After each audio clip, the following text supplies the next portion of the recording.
Are you looking for alternative choices in your annual landscape? Well, I've got some examples here that I'd like to show you from one of the theme gardens that was designed by some of our OSU horticulture students.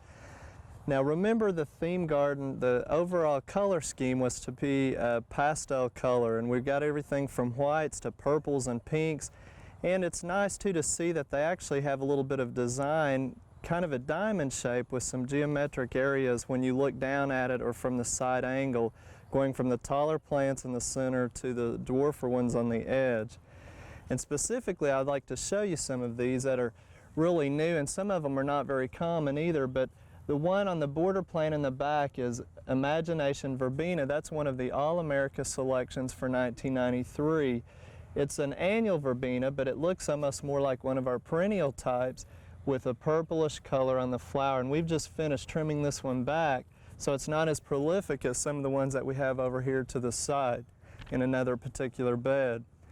Now we also have along the border on the front side another All-America selection plant called Mont Blanc Nirenbergia. It's very compact, low growing, about 4 inches, white prolific blooms, and it loves the hot full sun.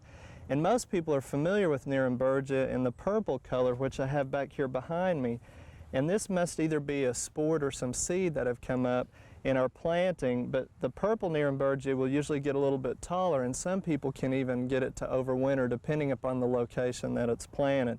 So we just left it because it fit into our color scheme, but still the white is very nice for a border plant. Next is another plant that's also been recognized for 1993 as a potted plant from Floristar trials. It's called Torrenia or Clown Mix.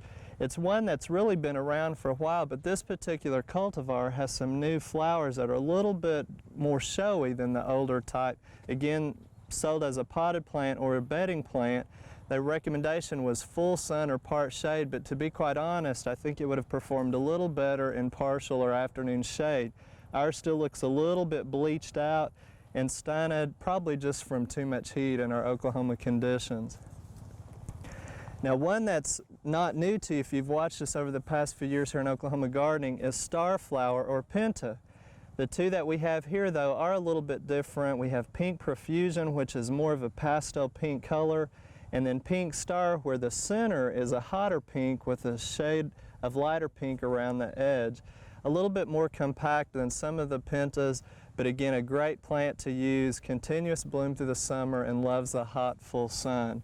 Just like its neighbor here, which is Pink Lisianthus, also one more common in the greenhouse industry as a potted plant or a cut flower, but it can be used as a bedding plant. The problem is some of them get too tall and they'll fall over, and ours are starting to lean on the other taller plants. It will come in a purple.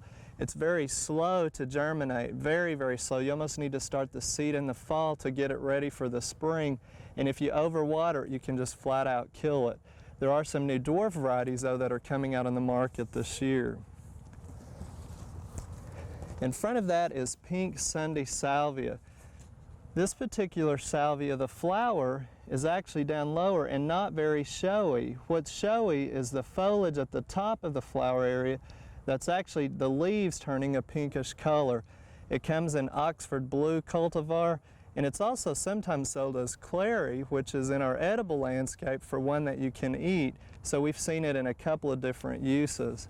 Another type of salvia next to that some people probably will recognize it as a perennial. In some stores they sell it that way, is Argent, which is a white or a silverish color, and Victoria Blue next to it, which is a more purplish pastel blue color. Again, we grow them as annuals because we've not had the success in getting them to overwinter, although some individuals, depending on where they're planted and how thickly they're mulched, may get them to come back. But again, we just try to grow them as annuals. Now you can see there's lots of salvias on the market. We have yet another one here called Cherry Blossom Salvia. It's a new one that has white flowers that come out with a little bit of a pink lip on the bottom. A pretty tall plant. The butterflies and the different hummingbirds really like this one too. And also this one can be grown in some cases as a perennial, but it's hit and miss. So again, we're not going to trust it as one and just try it as an annual.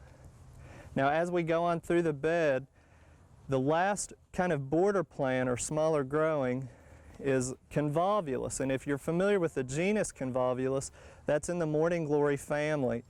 The cultivars that we have are blue ensign or rose, which are pink and purple shades. The colors are very spectacular with yellow centers and deep purple. The only thing about convolvulus is that it blooms in the morning just like a morning glory, so as the heat intensifies during the day they start to close up, which ours are about to do now. Also, with it being related to morning glory, we have more insect and disease problems on these, and they really do look a little bit more ratty compared to some of the other plants in this particular garden. Now we want to thank the students again because the bed is really a great appearance here at the garden. There's a lot of comments on it, but also more importantly we want to thank Burpee, Parks, Thompson Morgan, and Twilley Seed Company because they provided the seed for us for this particular demonstration. So I think some of them you'll be able to find at garden centers next year. Others you may have to start the seed just like we did, but again, that's part of the fun in gardening and using annuals in the landscape. We hope you've enjoyed this classic from the Oklahoma Gardening Vault.